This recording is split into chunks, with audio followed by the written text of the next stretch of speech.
రేవత్ అన్నావు, తల్లి అన్నావు, బంగారు అమ్మ అన్నావు, కాలుమొక్త అన్నావు, గాంధీ అక్కడ ఢిల్లీకి వెళ్ళినావు, ఫ్యామిలీని తీసుకొని వెళ్ళినావు, దండాలు పెట్టినావు, పురుగు దండాలు పెట్టినావు, అన్ని చేసినావు. 10 సంవత్సరాల ప్రభుత్వాన్ని నడిపిస్తున్నావు. కానీ ఏ ఒక్క రోజు కూడా సోనియా గాంధీని నువ్వు ఎక్కడ కూడా ఇది చేసింది లేదు, నాకు తెలంగాణ ఇవ్వాలని అన్ని చేసినావు. కానీ ఏ ఒక్క రోజు కూడా గత పాలకులు బీఆర్ఎస్ లో ఒక్కరోజు కూడా సోనియా గాంధీని ఇది చేసింది లేదు. సోనియా గాంధీ గారు వల్లనే తెలంగాణ రాష్ట్రం ఏర్పడింది. కాబట్టి మా ప్రభుత్వం వచ్చి కరెక్ట్ గా 1 year మొన్నటికి జరుగుతుంది. అదే విషయం దృష్టిలో పెట్టుకొని మేము ఈ ఒక రోజు తన బర్త్డే రోజు ఇచ్చేయాలనే ఒక ముఖ్య ఉద్దేశంతో మేము ఈ సందర్భాలు చేస్తాం. ఇప్పుడు తెలంగాణ తల్లి మార్పు అయితే జరిగింది. ఇప్పుడు దాంట్లో కూడా ఇప్పుడు పార్టీకి గుర్తుకు సంబంధించి ఇప్పుడు అభయాస్తాం అని చెప్పి మీరు చెప్తున్నారు. కాకపోతే అది కాంగ్రెస్ తల్లి అని చెప్పేసి బీఆర్ఎస్ గానీ బీజేపీ వాళ్ళు కానీ చెప్తున్నారు. మీరు ఏమంటారు? ఇంకేముంటుంది, ప్రతిపక్షంలో ఏముంటది, జల్లాలి, ఏదో ఒకటి జల్లాలి, ఏదో ఒకటి ఉండాలి. అంటే ఇప్పుడు ప్రతి ఒక్కరు చెయ్యి తీసేసేయండి, చెయ్యి లేకుండా పని చేయండి, అప్పుడైతే కాంగ్రెస్ కనబడదు. ప్రతి ఒక్క మనిషికి చెయ్యి ఉంటది, ప్రతి ఒక్కరి దగ్గర కాంగ్రెస్ ప్రేమ ఉంటది. కాంగ్రెస్ చెయ్యి చూపించడం వల్లనే కాంగ్రెస్ అని కాదు. ఎక్కడ కూడా అట్లా చెప్పలేము మా పార్టీ సింబల్ చెయ్యి, అందుకోసం చెయ్యి చూపించడం అది తప్పు.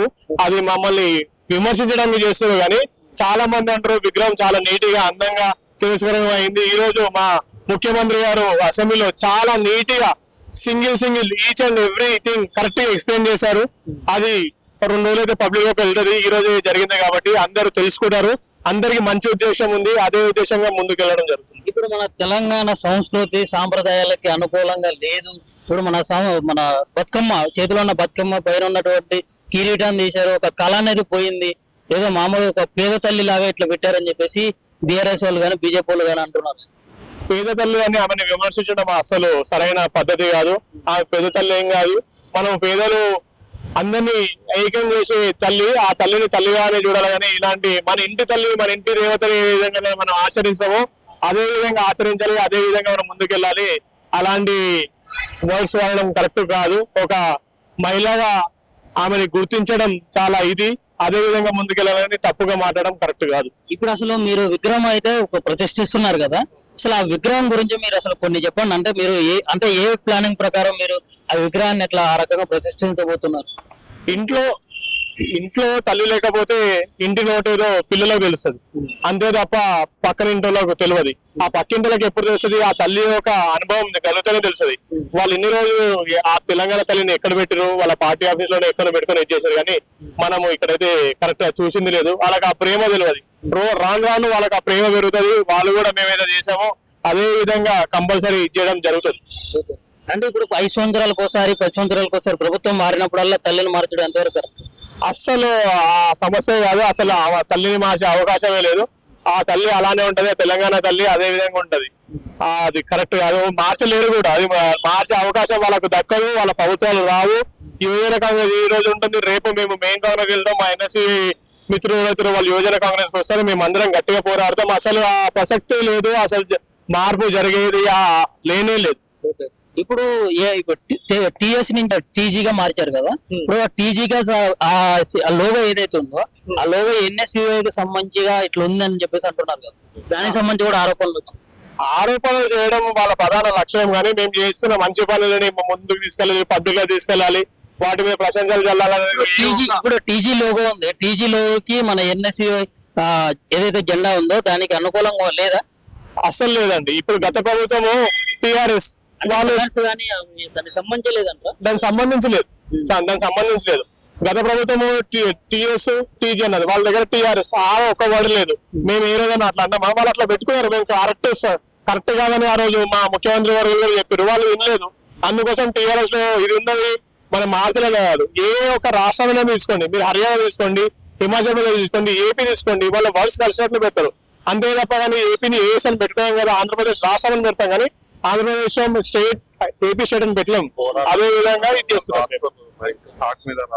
ఇప్పుడు మన పొద్దున్న చూసుకున్నట్లయితే మరి అసెంబ్లీ దగ్గరికి అయితే బీఆర్ఎస్ ఎమ్మెల్యేలు ఎమ్మెల్సీలు వచ్చారు. వాళ్ళు ఒక టీ షర్ట్ మీద అదాన్ని ఫోటో వేసుకొని వచ్చారు. దానికి ఎందుకు కాంగ్రెస్ నాయకులు భయపడ్డారు? ఎందుకు అసెంబ్లీలోకి రానిలేరు? ఎందుకు అక్రమ అరెస్ట్ చేశారు? మేము వాళ్ళని భయపెట్టాలని ఉంటే వాళ్ళని హౌస్ అరెస్ట్ చేస్తుండే.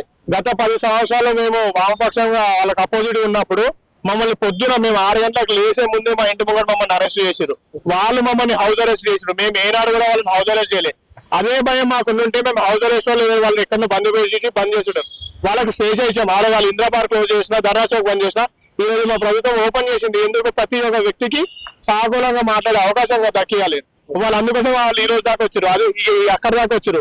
అదే మేము చేయాలంటే వాళ్ళని అవగాహన చేసి ఎక్కడో పెట్టొచ్చు కదా. మేము స్వేచ్ఛగా ఉండాలి, ప్రతి ఒక్కరికి మాట్లాడే అవకాశం ఉండాలని తపనతో మా యొక్క ప్రభుత్వం ముందుకు పోతుంది. ఇప్పుడు బిఆర్ఎస్ పాలనకి అండ్ ఈ కాంగ్రెస్ పాలనకి పెద్ద తేడా అయితే ఏం లేదు. ఇప్పుడు వాళ్ళు కూడా పథకాలు ఇస్తామని చెప్పేసి ఏం ఇచ్చింది అయితే లేదు. ఇప్పుడు దీంట్లో కూడా 6 గ్యారంటీలు 66 అబద్ధాలు అని చెప్పేసి వీళ్ళు కూడా చేసేది ఏం లేదు. ఇది ఇట్లానే అవుతుంది అని చెప్పేసి అంటున్నారు కదా, దానికి ఏం చెప్తారు? అదంతా అవాస్తవం అండి. ఇప్పుడు నేను చెప్పడం కాదు, మీరు ఏ మహిళ దగ్గర వెళ్ళండి, ఎవరి దగ్గర వెళ్ళండి, ఏ ప్రభుత్వం బాగా చేసేదానండి. 2 లక్షల రుణమాఫీ ఏ గవర్నమెంట్ చేసిందండి? వీళ్ళు రైతు బంధు కూడా ఈ గత ప్రభుత్వం ఏం చేసింది? రుణమాఫీ అన్నారు కదా, కొంతమంది అంటే కొన్ని జిల్లాలలో మన బాధితులు కూడా మా దగ్గర రావడం జరిగింది.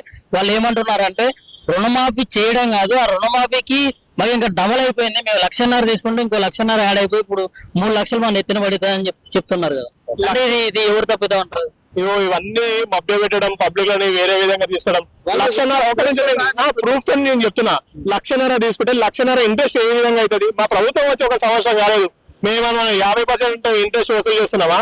మీరు చిన్న లాజిక్ గా మీరు స్ట్రాటజీ వాడండి. అంటే 1,50,000కి 1,50,000 ఏ విధంగా అవుతుంది చెప్పండి. వాళ్ళు చెప్పారు సరే 5,000 జరిగింది, 10,000 జరిగిందంటే ఇంట్రెస్ట్ ఏదో దానికి జమ జరిగిందని మనం అనుకుంటాం, కానీ 1,50,000కి 1,50,000 కాదు, అది తప్పు. ఇంకా మనం చూస్తుంటే అయితే నేను చూసిన గ్రాఫ్ అయితే 1,96,000 రుణం ఉన్న వాళ్ళది కూడా రుణమాఫీ జరిగింది. వీళ్ళ కోసం మీరు ఎందుకు మాట్లాడారని నేను చెప్తున్నాను. నేను కూడా ఒక రైతు కుటుంబం నుంచి ఉన్నా, నేను కూడా ఒక లబ్ధిదారిని. నేను అందుకోసమే ఈ రోజు ఈ అంశం మీద ఇంత గట్టిగా మాట్లాడుతున్నాను. నాకు అవగాహన ఉంది కాబట్టి మాట్లాడుతున్నాను. అంటే పూర్తి స్థాయిలో రుణమాఫీ అయిందంటారు? మరి పూర్తి స్థాయిలో రుణమాఫీ అయిందని నేను చెప్పలేదు, కానీ 90% వరకు అయింది. ఈ రోజు ఇది నేను చెప్పడం కాదు.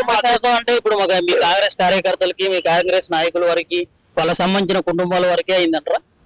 నేను చెప్తున్నా, నేను అర్హతనే అంటున్నా, కానీ నాకు కూడా కాలేదు. నేను 2 లక్షల రుణం నాకు ఉంది కాబట్టి నేను ఆ టార్గెట్ కాలేదు.